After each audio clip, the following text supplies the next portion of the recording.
Children with CAS are more likely to make sound distortions than other children with different kinds of speech sound disorders.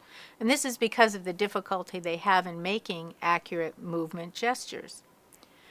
Children who have other kinds of speech sound disorders might be more likely to substitute one sound for another, or perhaps always leave off a final sound. They tend to make errors that are more consistent. For example, some children don't continue the airflow for sounds like s, and instead will stop the airflow. The next example will actually show you a child who has phonologic impairment, where the errors are more consistent and predictable, and there's very little difficulty with the actual accuracy of the movement. He's just producing the wrong sounds. This is a child who does not have childhood apraxia. Her speech sound errors are quite predictable.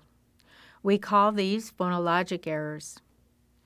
She doesn't have inaccurate movements, but is simply using the wrong sounds. Examples from this clip are nipe instead of knife, poon instead of spoon, and outtide pool for outside pool. Note that she is starting to correct her errors. Her vowels, speech rate, melody, and stress patterns are all quite good. This type of speech sound disorder is much more common than childhood apraxia of speech. Hat. What's this? Window. What's that? Tree. Okay, let's put him on the side. He's making noise, we can't hear you. Say this one again for me. Telephone. Say this one. Tree. Okay, Telephone. good job.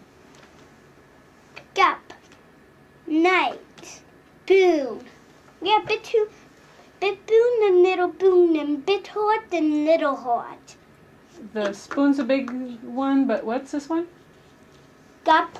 A cup, but what did you say? A big? A big boon and a little boon and a bit fork and a big and a little fork. Are these forks or knife? What's that? Sable. Okay, who's that? Monkey. Banana. Tree. Good, okay. Zipper. Zipper. Okay, say it one time. Zipper. Whoa, you're thinking about your sounds. Fiddle. Okay. Duck. What color? Lello. What's a duck say? Quack. Quack. Good job. What's that thing? Creeper.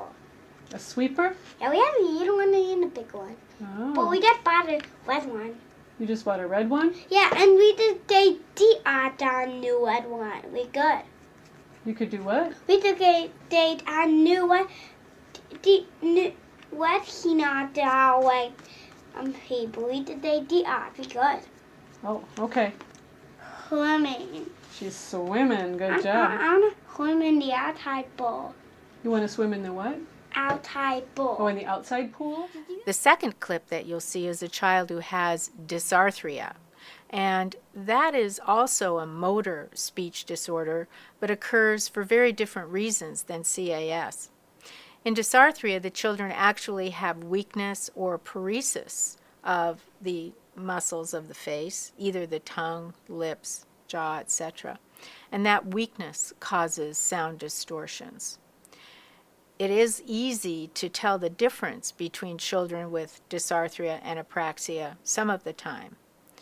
At times, though, it can be very difficult, and a speech-language pathologist will need to help in determining which of those the child has. This first example of dysarthria is characterized by decreased breathing support and distortion of sounds that likely reflect weakness. He also has some spasticity that we hear as strain in his voice and his slow rate of speech. His comprehension and intelligence, however, are quite good. I live in a blue house. They have a big dust. The team has a broken leg. Don't go too near to the water. We want to Colorado for a vacation. Sound enough to yesterday. The ding dong ran. I stay out. Mom is a good cook. This child also has dysarthria, although his speech sounds different than in the previous example. That is because there are a number of different types of dysarthria depending on what areas of the brain are involved. This child has hypernasality, or too much air coming out of his nose. He also has a strained quality to his voice, which is very unusual in childhood apraxia, but is often heard in dysarthria. His speech rate is slow, and he has reduced ability to move his lips and tongue. During therapy, he is working hard to learn strategies to compensate for this weakness. Tell me how you play that game? Like, my toys 4 and 6 people. 4 to 6 people. Play. Or toy to play the game. To play the game. If 6,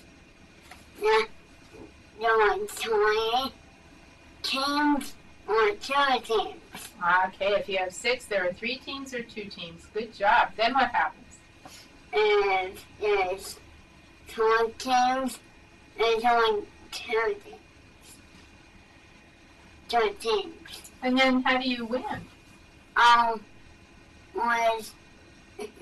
I suck, it's what's it? I take away the players on the player 6 and players on down 1. If you have a 2-eye suck, that's a wild one. That's a wild one. If you have a what? 2-eye jack. A 2-eyed jack. That's a wild one. Okay.